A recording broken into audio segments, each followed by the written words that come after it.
first and foremost thing is to realize that even at the elite level, it never goes away. We only learn to deal with it a little bit better from time to time. The first and foremost thing I would recommend is, number one, try to practice and simulate an environment that brings about those feelings. Okay? And that's not always easy to do because you can't always go to a competition anytime you want. You know, you may not have a league night on a Wednesday or a tournament that Sunday. But whether you're practicing in the club or the shop by yourself or in your own backyard, I always try to, in my mind, project myself to a place that I've been before, to a competitive moment I've been in before. Because just by virtue of asking that question, this person knows that they have been in a competitive moment and felt this feeling before.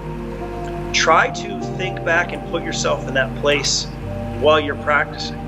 And furthermore, to help combat that and make it easier to go through, shoot every arrow with a plan. See what your goal is. I want my arrow in the middle of the X-ring. What are the 3 or 4 key things I need to do that?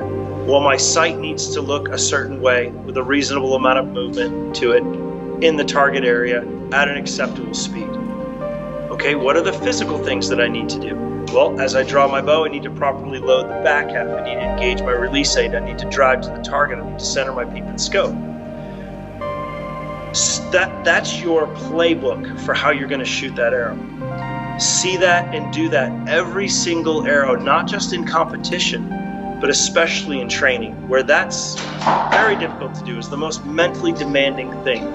By doing that, when you get into a situation where you feel anxiety, nerves, pressure, stress, whatever you want to paint it with, you have a feeling of familiarity because you're like, well, I've been in this situation before.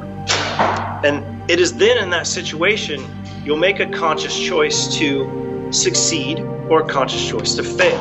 The conscious choice to fail will be to disregard your practice and training and be completely overridden by that adrenaline, anxiety, nerves, pressure.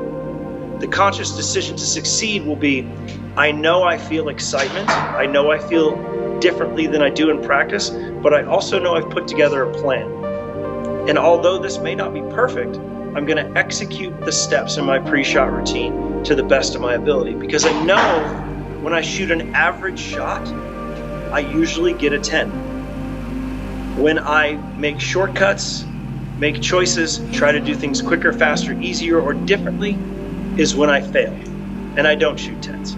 So if I just shoot the average kind of shot I know I'm capable of, there's a pretty good chance I'll get the result I want.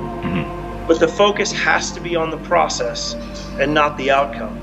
Even though as archers and competitors, we know what the outcome brings us. The outcome can bring you that trophy, it can bring you that check, it can bring you that world record, that belt buckle, whatever it is, the personal best score, the league championship. But you need to really focus on the process and the rewards will come.